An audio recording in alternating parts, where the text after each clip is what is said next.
There is a particular kind of exhaustion that comes from spending 11 years pretending to be someone who has stopped caring about everything. Ed O'Neill understood that exhaustion better than most people ever will, because he lived it from the inside. To the millions of viewers who tuned in every week, he was Al Bundy, the shoe salesman who had traded his dreams for a couch and a bag of chips and seemed perfectly comfortable with the exchange. But the man underneath that performance was navigating something considerably more complicated. A career that blurred constantly into a character, a family that existed only on screen gradually pulling at the real relationships around him, and a show that demanded everything he had while offering him very little protection when it finally decided it was done with him. The story of how Ed O'Neill became Al Bundy begins with an audition that almost didn't happen. Fox executives in 1986 were developing a sitcom unlike anything their struggling new network had attempted before. A comedy built around a genuinely miserable American family with no redemption arc and no lesson learned at the end of each episode.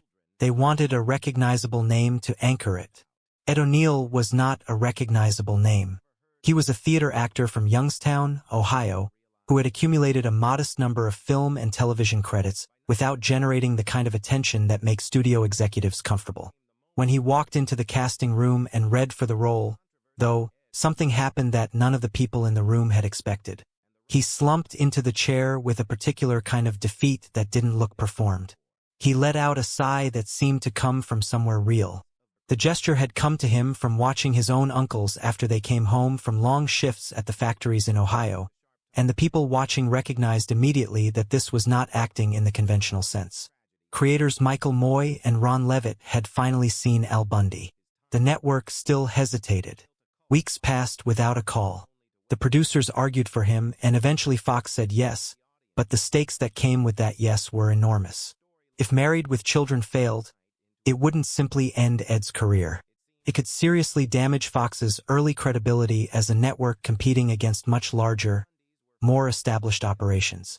Before audiences ever met the Bundy family they would come to know, a different version of that family had already been filmed. The pilot episode featured two different actors in the roles of Kelly and Bud Bundy, Tina Casperry and Hunter Carson. Ed knew within the first few days of filming that something was fundamentally off. The jokes weren't landing with the right timing. The silences felt heavier than intended. The chemistry that a show like this required simply was not there, and no amount of adjusting could manufacture it. Fox executives watched the footage and made a decision that was professionally brutal but practically necessary. Both actors were replaced before the show ever aired. Ed later acknowledged the guilt he carried about that outcome. Those performers had celebrated getting the parts, had told the people in their lives that they had made it, and then received a phone call that took it all back. Christina Applegate came in at 15 and understood Kelly Bundy in a way that felt immediate and instinctive. David Faustino, 12 years old, brought a particular energy to Bud that worked alongside Ed's defeated presence rather than against it. The family finally functioned. But the relief of finding the right chemistry on screen was quickly followed by the reality of what sustaining it would demand over the years ahead. Performing in front of a live studio audience of several hundred people every single week for 11 seasons is a different experience from working on a conventional film set, and Ed carried more of that particular weight than anyone else in the cast. He described it in later interviews as an environment of unforgiving immediacy where every scene either worked or failed in real time in front of people who had come expecting to be entertained. When a scene landed, the energy in the room was something he found genuinely electrifying. When it didn't, the silence was its own kind of judgment that you felt in your body rather than simply registered with your mind. The physical demands of the role compounded everything else. Al Bundy was a character built on physical comedy, on slapstick and pratfalls, and the kind of broad movement that reads as effortless to an audience but accumulates damage for the person doing it night after night. By the 5th season, Ed was performing through persistent back pain and the kind of fatigue that doesn't fully go away with a night's sleep. He said there were days when driving home after a long taping he could barely move, and that he would return the next morning and begin the whole process again because Al Bundy could never appear to be struggling. The moment the performance stopped looking easy, the whole construction would begin to fall apart. The tension that developed between Ed and Amanda Bearse, who played the neighboring Marcy and became one of the show's most essential antagonists to AL's particular worldview, became one of the worst-kept secrets of the production in later years. Ed had denied it for a long time before finally acknowledging the truth. The fracture began in 1989 with what seemed at the time like a routine industry decision. TV Guide put together a cover featuring the show's main stars, and only Ed and Katie Sagal were included. Amanda and David Garrison, who played her husband, were left off. Ed was aware of the cover in advance and raised no objection. He was the lead, Katie was his co-star, and he understood that was simply how these things tended to work in the industry. Amanda experienced it as something closer to erasure, a signal that her contribution to the show was being treated as decorative rather than fundamental. She later told People that he could have said something on her behalf and chose not to. Ed admitted years afterward that she was right, that staying quiet had been a mistake he hadn't recognized as a mistake until the damage was already embedded in the relationship between them. The atmosphere on set changed in ways that were subtle but persistent. Conversations became brief and functional. Eye contact diminished. The comic friction that made their characters' dynamic so effective now had an invisible undercurrent running beneath it. Amanda got married in 1993 and didn't invite Ed. She said later that it hadn't been intended as a pointed gesture. She had simply wanted a calm day without the accumulated awkwardness between them. Ed said it hurt because he had believed they were something like a family. From that point, they operated almost entirely through scripted lines, which created a peculiar irony given that their characters spent most of their screen time in a state of theatrical warfare. Katie Sagal attempted to mediate without success. Ed eventually admitted that his own ego had played a role in how things had calcified between them, that he had been slow to genuinely try to understand how Amanda had experienced what happened.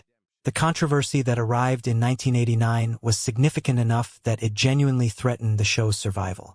A conservative activist named Terry Ricalta from Michigan watched an episode, found it deeply offensive, and began a coordinated campaign of letters to the program's advertisers. Within a short period, major corporations including Coca-Cola and Procter & Gamble withdrew their advertising. For Fox, which was still establishing itself and did not have the financial cushion of the larger networks, the pressure was serious enough to prompt emergency discussions about whether the show needed to fundamentally change its approach or be canceled entirely. The mood inside the studio shifted into something resembling panic. Writers discussed what censorship might mean for the material they had been developing. Crew members worried about the practical stability of their employment. The cast found themselves publicly accused of promoting the exact values the show was designed to satirize and lampoon.